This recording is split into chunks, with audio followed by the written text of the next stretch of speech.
बिल्कुल भी मन नहीं था कि आज मैं वीडियो बनाऊं। As an analyst it was very very tough day. मतलब अगर बीच में मैं थोड़ा बहुत आंसू आ गया तो आई एम सॉरी। लेकिन मैं इसलिए आया क्योंकि मतलब आप सबने भी मैच देखा ही होगा, मैं क्या ही बोल दूंगा। इसलिए आया क्योंकि मुझे पता है जो बड़े नाम है ना, ये लोग फिर से छुप जाएंगे। लास्ट 2-3 साल में ये लोग अक्षर पटेल, जडेजा, जसप्रीत बुमराह, अश्विन, ऋषभ पंत के पीछे छुपे थे। उनकी परफॉर्मेंस की वजह से कोई उन पर सवाल नहीं करता था क्योंकि हम जीत जाते थे। और आज भी ये लोग छुप जाएंगे। आज इनकी पीआर टीम एक ही चीज चलाएंगे कि जायसवाल का आउट था कि नहीं, ऑस्ट्रेलिया ने चीट किया, क्या जायसवाल आउट था। हर एक जगह यही चलेगा। कोई ये नहीं कहेगा कि इनसे बैटिंग हुआ कि नहीं। ये लोग टीम में है क्यों? ये लोग फिर से छुप जाएंगे। कोई भी इनके बारे में ज्यादा बात नहीं करेगा। जायसवाल का आउट तो एक पार्ट था इस मैच का। कितना बड़ा पार्ट था? थोड़ा बहुत, लेकिन तब तक तो 6 विकेट ऐसे भी गिर गया था। थोड़ा बहुत और वेट करते तो शायद और भी विकेट गिर जाता था। लेकिन आप लोगों ने किया क्या है बैटिंग में? कुछ तो शर्म करो। कुछ थोड़ा हल्का बहुत। जायसवाल की विकेट से बात करते हैं। अगर आप लोग मुझे पहले से फॉलो करते हो, आपको पता होगा जो पिंक बॉल टेस्ट हुआ था एडिलेड पे, दूसरा टेस्ट इस सीरीज का, पहले दिन का वीडियो है शायद, जब इंडिया का फर्स्ट इनिंग्स बैटिंग आया था। स्कॉट बोलेन अपना पहला ओवर डालने आया था। पहले ओवर का पहला बॉल, गौर से सुनना, पिंक बॉल टेस्ट का फर्स्ट डे, इंडिया का फर्स्ट इनिंग, स्कॉट बोलेन का पहला बॉल, जिसपे केएल राहुल आउट होता है। ऑनफील्ड अंपायर आउट उंगली खड़ा नहीं करता है, केएल राहुल खुद से चला जाता है। उसके बाद ऑनफील्ड अंपायर नो बॉल देता है, तब केएल राहुल वापस आता है। उसके बाद जब स्नीको दिखाया गया, उस पर कोई स्पाइक ही नहीं था। मैंने ये चीज कहा था कि ऑस्ट्रेलिया में स्नीको का प्रॉब्लम है। ये मैंने दूसरे टेस्ट के पहले दिन में कहा था, क्योंकि केएल राहुल मतलब फुद्दू तो नहीं है कि बैट पे नहीं लगा, क्योंकि बॉलर ने अपील किया, केरी ने अपील किया, वो चला गया, क्योंकि ऑनफील्ड अंपायर ने उंगली खड़ा नहीं किया था। उंगली खड़ा करने से पहले केएल राहुल चलने लग गया था, क्योंकि नो बॉल था, वो वापस आया। उसके बाद दिखाया गया कि स्नीको पे कोई स्पाइक ही नहीं था। इस मैच पे ऐसा सिचुएशन और 2 बार आया। मिचेल मार्श के बैट पे जब बॉल गया पास, कोई स्नीको नहीं था, मिचेल मार्श चला गया। Steve Smith 1 second down the leg ball, जिसपे अपील करते हैं, जब बॉल बैट के पास होता है, स्नीको पे कोई स्पाइक नहीं था। Again Steve Smith, on-field umpire ने स्टीव स्मिथ को आउट नहीं दिया था। स्टीव स्मिथ खुद मुड़ के चला गया था। आप जाके मैच का हाईलाइट देख सकते हो। ऑनफील्ड अंपायर ने बाद में उंगली खड़ा किया क्योंकि स्टीव स्मिथ ऑलरेडी चलने लग गया था। लेकिन बाद में हमने देखा कि स्नीको पे तो कोई स्पाइक है ही नहीं। जब ये सब चीज दूसरे मैच में हुआ था, आपने सवाल क्यों नहीं किया? तब क्यों इंडिया के कमेंटेटर्स, इंडिया के एक्स क्रिकेटर्स, इंडिया के मीडिया, तब क्यों बात नहीं किया कि हो क्या रहा है? मैं तो तब भी बात किया था। आज बनता है, आज केएल राहुल से पूछना चाहिए, भाई क्या तू सी था? जब तेरे बैट पे लगा नहीं था, स्नीको में स्पाइक नहीं था, तू चल के क्यों गया था? तो केएल राहुल बोलता ना कि भाई मेरे बैट पे लगा था, मुझे फील हुआ मेरे बैट पे लगा था, मैं पागल नहीं हूं कि अंपायर ने आउट नहीं दिया मैं चल चला जाऊंगा, मेरे बैट पे लगा था। एक कहता केएल राहुल, कोई भी पागल नहीं है। जितना बड़ा डिफ्लेक्शन था, जिस तरीके से ऑस्ट्रेलिया ने रिव्यू लेने से पहले सेलिब्रेट कर लिया था, साफ साफ पता लगा डिफ्लेक्शन है। और अभी क्या हुआ है, जब से थर्ड अंपायर का डिसीजन आया, उस टाइम से जायसवाल का रिएक्शन दिखा रहा है कि जायसवाल गुस्से में थे। अगर आपने मैच लाइव देखा, जब ऑस्ट्रेलिया ने अपील किया, जायसवाल का कॉन्फिडेंस बहुत गिर गया था, उसका मुंह बन गया था। वो बिल्कुल भी कॉन्फिडेंट नहीं था। उसको तब गुस्सा आया जब देखा कि स्नीको में स्पाइक नहीं है, फिर भी थर्ड अंपायर ने आउट दिया। बहुत बड़ा डिफ्लेक्शन था जब बॉल ग्लव्स के पास था। नेकेड ऐसे पता लग रहा है बॉल ग्लव्स में लगा। अब रूल शायद दिखा जाएगा कि क्या अगर स्नीको पे स्पाइक नहीं है, बस क्या इस बेसिस पे आप डिसीजन दे सकते हो कि आपको लगता है कि क्लियर कट बॉल ग्लव्स में छू के जा रहा है, क्या इस बेसिस पे आप आउट दे सकते हो? उसमें रेफरी बात करेंगे। मुझे लगता है कि शायद ये डिसीजन अलाउड है। अगर आपको लगता है स्नीको में स्पाइक नहीं है, लेकिन आप श्योर हो, आप मान लो एक चीज कि स्नीको फॉल्टी है, स्नीको खराब काम कर रहा है, स्नीको काम नहीं कर रहा है, बैट के मिडिल पे लगता है ऐसे कोई कवर ड्राइव खेलता है, फील्डर कैच पकड़ता है, फेयर बॉल में, नो बॉल नहीं है, ऑनफील्ड अंपायर जो भी करता है, मान लो बैट्समैन रिव्यू लेता है, क्या थर्ड अंपायर बोलेगा कि नहीं स्नीको फ्लैट है इसलिए मैं आउट नहीं दे रहा हूं? इस पे बहुत ज्यादा डिसीजन होगा, बहुत ज्यादा डिसीजन होगा। मैं तो तब मानूंगा ये नॉट आउट था, अगर सब मिलके जयसवाल को लाई डिटेक्टर टेस्ट में बिठाएंगे और जयसवाल कहेगा कि मेरे ग्लव्स पे नहीं लगा। अगर लाई डिटेक्टर टेस्ट में वो सही निकला तो मैं मान जाऊंगा कि बॉल ग्लव्स पे नहीं लगा, बॉल ग्लव्स में लगा था। मेरा सवाल है, क्या थर्ड अंपायर इस डिसीजन को चेंज कर सकता है? क्योंकि ऑनफील्ड अंपायर ने नॉट आउट दिया था। मेरा बस एक ही सवाल है, अगर थर्ड अंपायर के पास क्या ये पावर है कि जब स्नीको पे स्पाइक नहीं है, जब ऑनफील्ड अंपायर ने आउट नहीं दिया, क्या आप उनका डिसीजन चेंज कर सकते हो without the support of technical things? अगर ये रूल थर्ड अंपायर के पास है तो फिर थर्ड अंपायर सही है। अगर रूल में ये कहा जाता है कि नहीं, अगर ऑनफील्ड अंपायर ने नॉट आउट दिया और टेक्निकल जो भी है चीजें, चाहे वो हॉटस्पॉट हो चाहे वो स्नेक हो, उस पर अगर आपको सपोर्ट नहीं मिल रहा है, चाहे जितना भी आपको क्लीन आई से दिख रहा है बॉल लगाए, आप उस डिसीजन को टर्न नहीं कर सकते। तो फिर मैं अंपायर थर्ड अंपायर के खिलाफ हूं। ये दो रूल, मुझे नहीं पता कि थर्ड अंपायर के पास क्या रूल है, लेकिन जितना मुझे नेकेड ऐसे पता लग गया था कि बॉल ग्लव्स पे लगा है और सबको पता लगा डिफ्लेक्शन था, हालांकि स्नीको में कोई स्पाइक नहीं था। जयसवाल का अगर आपने लाइव मैच देखा होगा, जिस जैसे अपील किया है पैट कमिंस ने, तभी जयसवाल का मुंह नीचे गिर गया था, वरना बैट्समैन कॉन्फिडेंट होता है। जयसवाल का गुस्सा तब आया और उसका गुस्सा जस्टिफाइड था। अगर उसको लग रहा है कि स्नीको पूरा फ्लैट जा रहा है तो अंपायर ने क्यों आउट दिया? अंपायर के पास एविडेंस क्या कि मैं आउट हूं। तो मुझे थर्ड अंपायर के रूल्स सच में नहीं पता है। अगर मान लो कभी ऑनफील्ड अंपायर ने नॉट आउट दिया, सीधा सीधा बैट के मिडल पे लग के गया है, स्नीको काम नहीं कर रहा, स्नीको पे फ्लैट दिख रहा है, लेकिन थर्ड अंपायर को पता लगा सीधा सीधा बैट के मिडल पे लग के गया है, वो तो आउट देगा ना, मुझे ऐसा मानना है। बाकी तो मुझे पता नहीं। लेकिन जयसवाल के पीछे ये जो बड़े बड़े बैट्समैन ने हगा है, सॉरी फॉर द लैंग्वेज, इसको हम कहीं से भी जस्टिफाई नहीं कर सकते। मुझे पता आज इंस्टाग्राम, यूट्यूब, हर ट्विटर, हर एक जगह पे जयसवाल के बारे में बात होगा, ऑस्ट्रेलिया चीटर है इस बारे में बात होगा। ऑस्ट्रेलिया तो फेयर केस पकड़ो, थर्ड अंपायर अगर चीटर होगा भी, थर्ड अंपायर चीटर होगा, ऑस्ट्रेलिया कैसे चीट किया है ना? ये चीज है। दूसरा चीज, ये चीज मैंने बहुत बार रिपीट किया, जो इंडियन कमेंटेटर्स होते हैं वो लोग जो इमोशंस को आगे रख के लॉजिक को दूर दूर फेंक के आता है, वो मुझे कभी भी समझ में नहीं आया। मैच के दौरान सुबह का फर्स्ट सेशन और सेकंड सेशन में, स्पेशली सेकंड सेशन में, सुनील गावस्कर, इरफान पठान, संजय मंजरेकर, तीन लोग ये कहते हैं कि इंडिया की ड्रॉ में भी जीत छुपा हुआ है। अगर ये मैच ड्रॉ भी होता है तो इंडिया के लिए एक बहुत बड़ा कॉन्फिडेंस बूस्टर होगा। एग्जैक्टली टर्म यूज किया है, कॉन्फिडेंस बूस्टर। मैं चीज पहले भी कहा था ब्रिस्बेन में, गवा में, कि आपसे मर मरा के फॉलो ऑन बचाया आपने। अगर बारिश नहीं होता आप मैच हार जाते। आपके खराब परफॉर्मेंस में आप ये कह रहे हो कि हमारे लिए कॉन्फिडेंस बूस्टर है। ब्रिस्बेन में ये लोग सेम कहा था कि ड्रॉ हमारे लिए जीत है, क्योंकि मेलबोर्न और सिडनी के पिचेस हमको जस्टिफाई करते हैं, हम बहुत अच्छे खेलते हैं, हमने ब्रिस्बेन बचा लिया, ये हमारे लिए कॉन्फिडेंस बूस्टर है, इस ड्रॉ में भी हमारा जीत छुपा हुआ है। आज भी सेम चीज कह रहे थे, जब तक थर्ड सेशन शुरू नहीं हुआ था, सेम चीज रिपीटली कह रहे थे कि ये कॉन्फिडेंस बूस्टर है हमारे लिए। कहां से कॉन्फिडेंस बूस्टर है?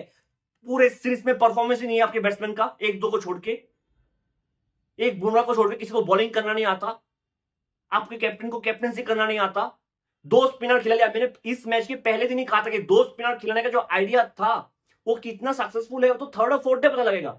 दूसरे दिन मैंने कहा था क्योंकि आपको बैटिंग करना नहीं आता इसलिए आपने दो स्पिनर खिलाया, क्योंकि उनको बैटिंग करना आता है। आपने वॉशिंगटन सुंदर को एज ए प्योर बैट्समैन खिलाया, आपका कोई आइडिया नहीं था कि दो स्पिनर क्यों खिलाना है।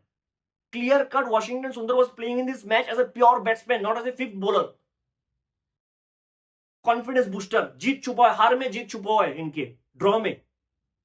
कानपुर वाले बांग्लादेश के साथ मैच में, बारिश वाला मैच में, जिसमें 2 दिन में रिजल्ट आ गया, जहां पे रोहित शर्मा ने 8-9 बॉल पे 20 बनाया, मतलब 8.2 के रन रेट से इन्होंने रन बनाया, तब शायद गौतम गंभीर प्रेस कॉन्फ्रेंस में आए थे और कहा था कि draw is boring, draw is boring. एक गौतम गंभीर के लाइन है, मेरा नहीं।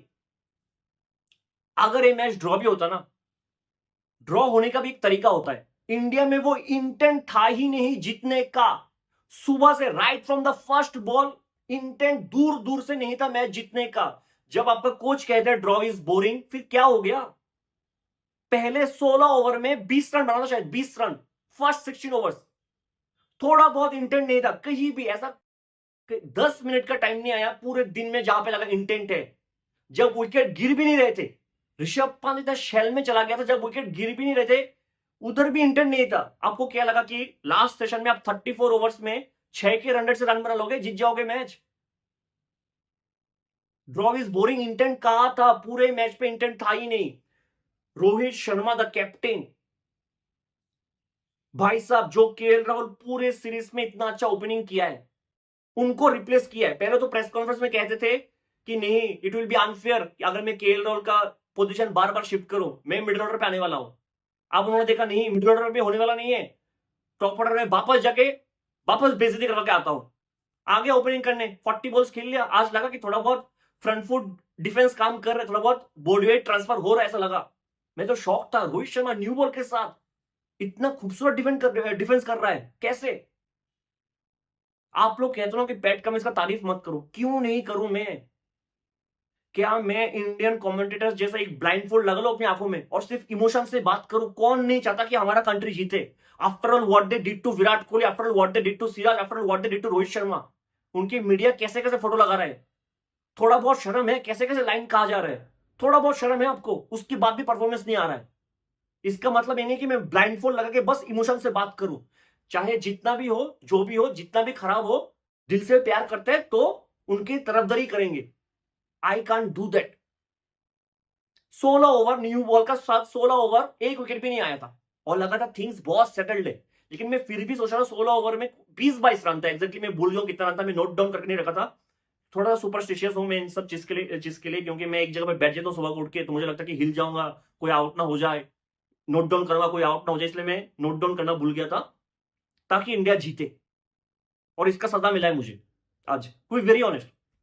पैट कमिंस आता है अपना दूसरा स्पेल लेके, शायद 17th ओवर था वो, दूर का बॉल था वो, फुलर लेंथ बॉल नहीं था, दूर का बॉल था, जो रोहित शर्मा हमेशा करता है लप्पेबाजी, दूर से बैट को पुश किया। बस आपको देखने में लगेगा, स्टांस देखे कि फ्रंट फुट में खेलने गया, नहीं, फ्रंट फुट में बिल्कुल भी खेलने नहीं गया वो, उनका फ्रंट फुट अटक गया बीच में, वो बैट से पुश किया, एक्रॉस खेलने गया है। आउटसाइड एज मिचेल मार्श का बेहतरीन कैच। आऊंगा जसवाल में, आऊंगा कल जिसने कमेंट किया ना कि जसवाल को विलेन मत बनाओ, मैंने विलेन नहीं बनाया, थोड़ा बहुत इंटेंशन समझो जब बात करता हूं, थोड़ा बहुत इंटेंशन समझो। आऊंगा जसवाल की फील्डिंग पे, जो आप लोगों ने कमेंट किया ना कि कैसे बोल दिया, नेगेटिविटी फैला रहे, बात करूंगा। बेहतरीन कैच था, फर्स्ट टाइम पे हाथ से छूट गया था, सेकंड टाइम पे पकड़ लिया, ब्रिलियंट कैच, बॉल बहुत फास्ट गया था। केएल राहुल आता है, मैंने ये चीज पहले भी कहा था, पैट कमिंस का रिस्ट ही इस तरीके से हिलता है, उनके आउट स्विंगर भी ऐसे जाता है। अगर भुवनेश्वर कुमार का देखो, उनका इन स्विंग आउट स्विंग पता लगता है रिस्ट मूवमेंट से, सेम फॉर एंडरसन, लेकिन पैट कमिंस का पता नहीं लगता, उनका रिस्ट ऐसे गिरता तो लगता है कि अंदर ही आने वाला है, उनका बॉल अंदर गिर के स्ट्रेट निकलते हुए बाहर जाता है, उसमें फंसता है। केएल राहुल पहले इनिंग्स में भी ऐसे ही बॉल फंसा था, वो बॉल ज्यादा डिवेट होता है, इस बॉल में ज्यादा डिवेशन नहीं था, लेकिन थोड़ा एक्स्ट्रा बाउंस भी था। अगर एक्स्ट्रा बाउंस नहीं होता शायद एज नहीं लगता, बैट के मिडिल पे लगता, एक्स्ट्रा बाउंस एज पे लगता है। खवाजा का एक अच्छा कैच, खवाजा स्टीव स्मिथ था, बहुत अच्छा कैच था, 2 विकेट गिरा। विराट को 17 ओवर में था, 1 ओवर में 2 विकेट लेके जाता है पैट कमिंस। करता हूं, तारीफ करूंगा, बहुत तारीफ करूंगा पैट कमिंस का, आप लोगों के कहने से कुछ नहीं होगा, करूंगा। उसके बाद 10 ओवर होता, अगला 10 ओवर 17 से 27 ओवर, 9 ओवर खेला था बीच में, 26 ओवर तक विराट कोहली और जसवाल। जसवाल भी तब लगा कि बहुत शेल में तब माना गया कि 2 विकेट चला गया, लेकिन शुरू में मुझे तो थोड़ा बहुत रन बना सकते थे जब रोहित शर्मा जसवाल थे। मैं ये नहीं कह रहा हूं कि अंधाधुंध घुमाओ, लेकिन एक इंटेंट होना चाहिए, जो गावा में इंटेंट था। और ये पिच, अगर आप कहोगे पिच डिटोरेट हो गया तो मैं तो मानता नहीं। सुनील गावस्कर ने पिच टच करके कहा सुबह को कि पिच बेहतरीन है बैट्समैन के लिए, बैटिंग के लिए। इरफान पठान ने लंच ब्रेक में कहा कि पिच अभी भी बेहतरीन है बैटिंग के लिए। फिर उनको आता नहीं है पिच पढ़ना, फिर आप उनको जाके ब्लेम करो, मुझे मत ब्लेम करो। 9 ओवर खेला दोनों ने, ठीक ठाक खेला। 27 ओवर एग्जैक्टली 10 ओवर बाद 70 ओवर कमिंस डालता है, कमिंस का वो सेकंड स्पेल था। 27 ओवर डालना था स्टार्क, लंच से पहले का लास्ट ओवर, लंच से पहले लास्ट ओवर स्टार्क डालना था सेकंड स्पेल, पहली बॉल फुल लेंथ, इतना बाहर का बॉल। विराट कोहली ने कहा नहीं, मैं तो खेलूंगा, मेरे को शर्म नहीं आता, चाहे 1000 लोग 10,000 लोग कुछ भी कहे, मैं यही शॉट खेल के बार बार आउट होऊंगा। पता है जो फैंस, इंडियन फैंस बैठे हैं ना, ऑस्ट्रेलिया से ज्यादा फैंस इंडिया के बैठे उस ग्राउंड में, 5 दिन से बैठे, उनको सुनाई दे रहे। जो पता है ना आपको, ऑस्ट्रेलिया के क्राउड ने थर्ड डे में शायद उन्होंने गाना बनाया विराट कोहली के लिए कि Kohli is a wild dog. ये सब डेरोगेटरी वर्ड्स यूज कर रहे हैं, Kohli is a wild dog. Indian fans सुन रहे हैं, लेकिन इंडियन फैंस चुप क्यों बैठे? क्योंकि उनको एक भरोसा है, कोहली ने इतने साल इतना अच्छा किया, अब भी करेगा, परफॉर्मेंस से जवाब देगा, परफॉर्मेंस से जवाब देगा। But I am sorry to say this is not the same old Virat Kohli. इतना खराब बॉल था। रोहित शर्मा का विकेट फिर भी मैं मान सकता हूं, वो तो फॉर्म में भी नहीं है, उनका टेक्निकली वो आपके साथ कोई कंपैरिजन नहीं है उनका। ये शॉट खेला है आपने। उस्मान खवाजा का 1 सेकेंड ब्रिलियंट कैच था। आज पूरे दिन ऑस्ट्रेलिया ने एक कैच ड्रॉप नहीं किया। उनका कैचिंग देख लो। कल जब मैंने कहा कि जयसवाल ने क्या बहुत काम खराब कर दिया कैच ड्रॉप करके, मेरा मतलब ये नहीं था कि मैं जयसवाल को विलेन बनाऊं। मैं जयसवाल की बैटिंग पे बात कर ही नहीं रहा हूं। आप कंबाइन क्यों, मिक्स क्यों करते हो चीजों को कि जयसवाल ने बैट से रन बनाया? ये तो मुझे भी पता है, मुझे पता है जयसवाल बहुत अच्छा बैट्समैन है। इसमें मैं कहां डिनाई कर रहा हूं? कल लारा कहेगा कि मैंने 400 रन बनाया, इसलिए मैं इंटरनेशनल क्रिकेट में 400 कैच छोड़ने का मुझे लाइबिलिटी है, परमिशन है, मैं 400 कैच छोड़ दूंगा। ऐसा नहीं होता ना कि आपने 100 बना लिया आप इजी कैच छोड़ दोगे। तीनों कैच हाथ का कैच था। और प्रॉब्लम ये है कि ऐसा नहीं है, जिन बैट्समैन का कैच छोड़ा है वो बैट्समैन जल्दी आउट हो गए, सबने रन बना के गया। उस्मान खवाजा 2 में था, 20-21 बना के गया। लाबुशेन 46 पे था, वो 70 बना के गया। पैट कमिंस 20 में था, वो 41 बना के गया। हो सकता था अगर कैच पकड़ लेते तो टारगेट थोड़ा कम होता, फिर भी आप हार जाते क्योंकि आपके बैट्समैन और भी नालायक है। लेकिन जयसवाल अगर वो कैच पकड़ लेते, थोड़ा सा साइकोलॉजिकल प्रेशर हट जाता, अगर वो टारगेट 250 260 होता ना, आप आपको शायद एक बेटर कंफर्टेबल पोजीशन में रखते। ये मेरा सोच कल था। लेकिन आज जब मैंने बैटिंग देख लिया, आई एम सॉरी कि मैंने जयसवाल को ब्लेम किया। अगर 200 का भी टारगेट होता फिर भी इनसे नहीं होता बैटिंग, इस पिच में भी इनसे बैटिंग नहीं होता किसी से। So I am sorry for on that behalf. लेकिन जयसवाल को अच्छा फील्डिंग करना चाहिए। इतने सिटर आप छोड़ नहीं सकते जो आपके हाथ में आ रहे हैं। और आप ऑस्ट्रेलिया का फील्डिंग देखो, 3 विकेट गिरा 33 पे। फिर पूरा जो सेकंड सेशन है उसमें जयसवाल और ऋषभ पंत बैटिंग करता है, बहुत अच्छा बैटिंग करते हैं। आपको पता है कुकबूरा बॉल एक बार जब सॉफ्ट हो जाता है और मूवमेंट मिलता नहीं है, पिच उतना खराब बिल्कुल नहीं था। लेकिन मुझे बार बार लगा संजय मंजरेकर हालांकि ज्यादातर टाइम बकवास करता है, लेकिन वो बीच बीच में कुछ बात करे तो अच्छा करता है। वो बोला आई एम टेस्ट, ये देख के कि जो ऋषभ पंत कर रहा है क्या वो सही कर रहा है। उनका ये मानना था जो सुनील गावस्कर ने पहली इनिंग्स पे स्टूपिड स्टूपिड स्टूपिड कहा, शायद वो दिमाग में गया है तो ज्यादा ही शेल में चला गया। डिफेंस का मतलब ये नहीं है कि आप पूरी तरीके से शेल में चला जाओ। वो जो सेकंड सेशन था बहुत डिफेंसिव खेला ऋषभ पंत ने। और सेकंड सेशन देख के पता लग गया कि इंडिया जीत के पीछे तो जा नहीं रहा है। अगर इंडिया को लग रहा है कि 33-34 ओवर्स में 6 के रन रेट से वो जीत जाएंगे लास्ट सेशन में आके, जब अगले 12 ओवर के लिए एक सेकंड न्यू बॉल भी मिलेगा, तो फिर इंडिया डिल्यूजन में है। इंडिया का इंटेंट ही नहीं था मैच जीतने का, इंडिया का इंटेंट ही था ड्रॉ होने का। जब भी गंभीर एक एग्रेसिव कोच, रोहित शर्मा एक एग्रेसिव कैप्टन कहते हैं हम, इंटेंट से भरे दोनों। Draw is boring. पूरा का पूरा टी सेशन, एक सेशन खेला सेकंड सेशन जिसमें विकेट नहीं गया, ठीक है, लेकिन मैं खुश नहीं था। मुझे लगा इन्होंने मैच को बोरिंग ही कर दिया है। मतलब इधर से फिर ऋषभ पंत, जायसवाल, नीतीश कुमार रेड्डी, वॉशिंगटन सुंदर, जडेजा को कुछ मतलब ऐसा करना पड़ेगा क्रिकेट में जिन्होंने जिंदगी में क्रिकेट के 100 ईयर्स की हिस्ट्री में ऐसा किसी ने कुछ देखा नहीं, ऐसा करना पड़ेगा। वरना एक सेशन पे इतना रन तो बना नहीं सकते जिंदगी में। व्हाइट बॉल में से मतलब अगर आपको व्हाइट बॉल पे देते ना हम, फिर भी आप बना नहीं पाते। टी के बाद आप देखो, आप फिर से बोल दो कमेंटेटर्स की बात, टी के बाद पहला ओवर शायद ट्रेविस हेड डालता है। कमेंट्री में कहते हैं क्या खराब डिफेंसिव कैप्टेंसी है पैट कमिंस का, ट्रेविस हेड को दे दिया बॉल। शायद ओवर रेट के बारे में सोच रहे हैं कि फाइन ना लग जाए, थोड़ा स्लो चल रहा है, ट्रेविस हेड को बॉल दे दिया। ओ और एक ओवर दिया ट्रेविस हेड को, एक आधे पिच का डिलीवरी, उस पे ऋषभ पंत मारने जाता है। आधे पिच का डिलीवरी। अगर ऋषभ पंत का सेकंड सेशन पूरा बैटिंग देखो कितने बॉल फुल लेंथ पे आया था जहां पे वो ड्राइव कर सकता, उसने रन नहीं बनाया आज, जहां पे रन बनाने का मौका था। थर्ड सेशन पे एक आधे पिच का बॉल जिसपे कोई टर्न नहीं था, कुछ नहीं था, मारने वाला बॉल था, लेकिन आप उसको बैकफुट पे जाके थोड़ा बहुत पुल कर सकते हैं ग्राउंड पे रख के, मिड विकेट की दिशा पे। आपने कहां पे खेला? जहां पे फील्डर था मिचेल मार्श। क्या शानदार कैच पकड़ा है भागते हुए, क्या शानदार कैच पकड़ा है। ट्रेविस हेड ने विकेट लेके गया, ट्रेविस हेड।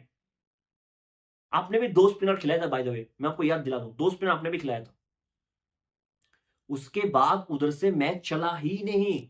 फिर बॉलिंग डाके एक बॉल डालते हैं जिसपे थोड़ा सा एक्स्ट्रा बाउंस होता है, उस पे जडेजा आउट। उसके बाद लायन के बॉल पे Nitish Kumar Reddy out. Once again बेहतरीन कैच था स्लिप पे स्टीव स्मिथ का। उसके बाद जसवल ने जो किया वो किया, समझ में नहीं आया वो शॉट क्यों खेला। तब तक तो ऑब्वियस था कि उधर से मैच जीत ही नहीं सकते, अब तो ड्रॉ के लिए खेलना पड़ेगा। और ऐसे भी पूरे दिन आपने ड्रॉ के लिए खेला है। फिर जो बॉल डाउन द लेग जा रहा है, bouncer, Lulla bouncer, slow bouncer, उस पर वो शॉट खेलने का जरूरत क्या था जब 7 विकेट चला गया है।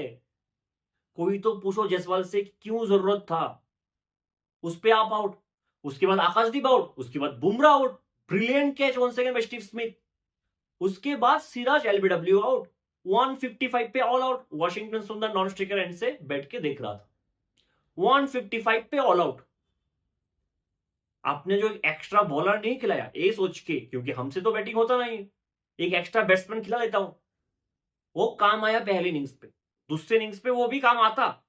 लेकिन आप में से अगर कोई भी थोड़ा शर्म करके थोड़ा बहुत खेल लेते ना, थोड़ा बहुत वॉशी के साथ देते एक बैट्समैन, तो शायद वॉशी अब तक खड़ा रहता, मैच ड्रॉ भी हो सकता। लेकिन है ही नहीं, किसी को साथ देना ही नहीं है।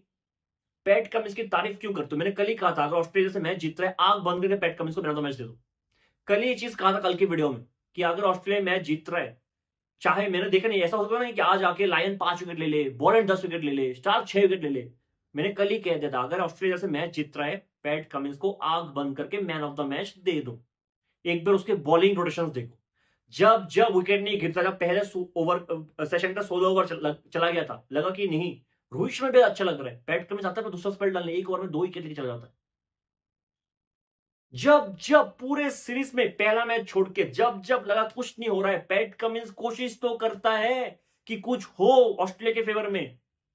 फील्ड सेट देख लो, फील्ड सेट और बैटिंग से भी कंट्रीब्यूट करता है। शायद पैट कमिंस के सीरीज में रोहित शर्मा से 100-200 रन ज्यादा होगा बैट से। मैंने काउंट नहीं किया, मैं बोल रहा हूं, अभी कोई कोई स्टैट्स दिखना आ जाएगा, तो कुछ बात मैं ऐसे बोल देता हूं जो मेरे दिमाग में छपा हुआ है। मैं काउंट करने नहीं बैठा हूं, काउंट करने बैठूंगा तो उसके लिए अलग वीडियो बनाना पड़ेगा। क्यों नहीं मिलेगा उसको मैन ऑफ द मैच? क्यों नहीं तारीफ करूं उसका मैं? बुरा इस बात का लगता है, मैंने पहले थर्ड डे पे ये भी कहा था जब वॉशी और नीतीश ने एक बेहतरीन पार्टनरशिप किया था, थर्ड डे के बाद जो वीडियो बना था मैंने यही कहा था, बुरा कि ये नहीं होना चाहिए कि नीतीश कुमार रेड्डी का जो इनिंग्स है, जो वॉशी और नीतीश का पार्टनरशिप है, वो लूजिंग कॉज में आ जाए। इतना मेहनत किया है छोटे छोटे बच्चों ने, ये लूजिंग कॉज में आना नहीं चाहिए।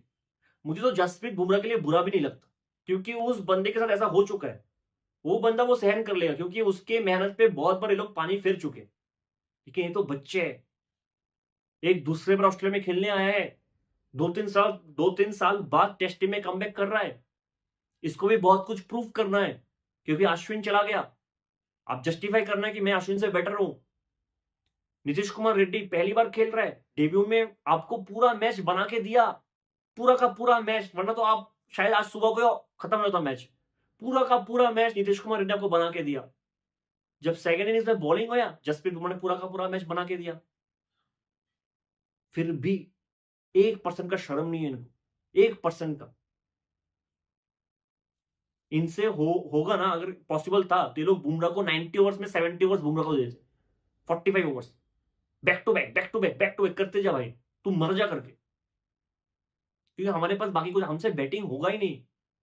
एक क्लोन बना लो, एक लैब में जाके क्लोन बना लो जसप्रीत बुमराह का, 2-2 बुमराह को खिलाना, वरना आप ऐसे ही करोगे आपसे बैटिंग होगा ही नहीं। मेरा ये है कि अगर विराट कोहली लिख के भी देता है, लिख के कि मैं सिडनी में 300 मारूंगा, 300 300, फिर भी मैं कहूंगा भाई तू बैठ जा, ड्रॉप कर रहा हूं तेरे को। अगर रोहित शर्मा कहता है कि मैं सीरीज टाई करवाने वाला हूं, 200 मारने वाला हूं, फिर भी मैं ड्रॉप करूंगा।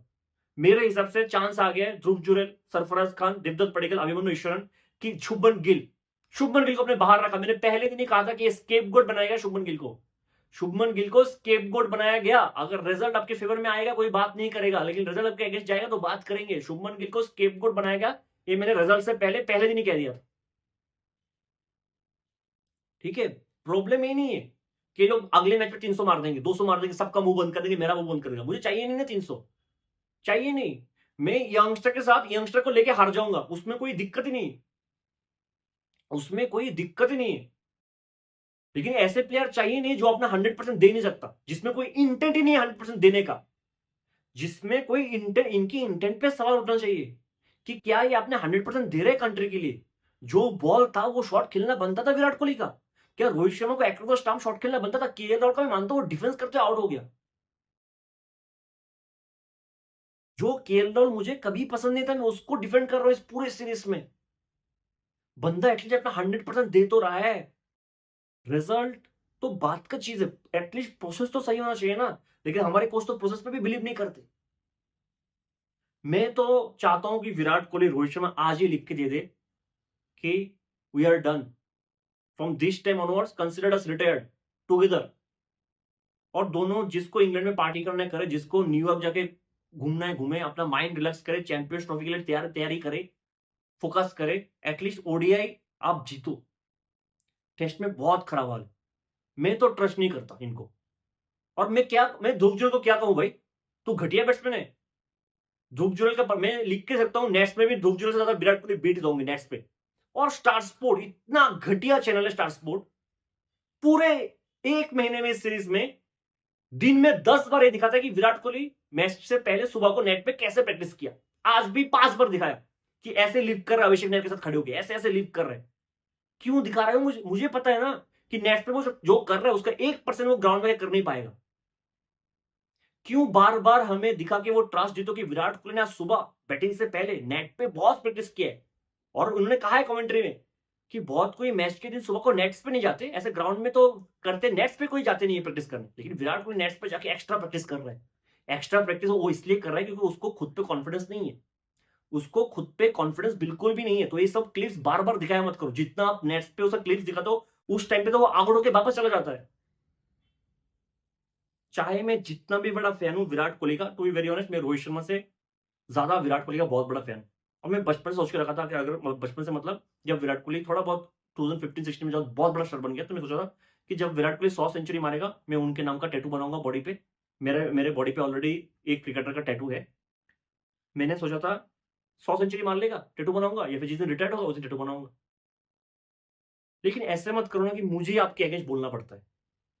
मैं पता नहीं किस किस को देखना है उनका फेयरवेल मैच, मुझे तो नहीं देखना है। मुझे देखना ही नहीं है। मैं चाहता हूं कि सिडनी में ध्रुव जुरैल, देवदत्त पडिक्कल जो आपको बेस्ट लगे उसको खिलाओ। उधर से हार भी जाएंगे मुझे उस प्रॉब्लम नहीं। मुझे इनके साथ खेल के सीरीज को टाई नहीं करना है। मुझे रोहित शर्मा विराट कोहली को सीरीज में लेके उसके साथ टाई नहीं करना है। वो सीरीज मुझे नहीं करना है टाई। मिलते हैं अगले वीडियो में, तब तक के लिए जय हिंद।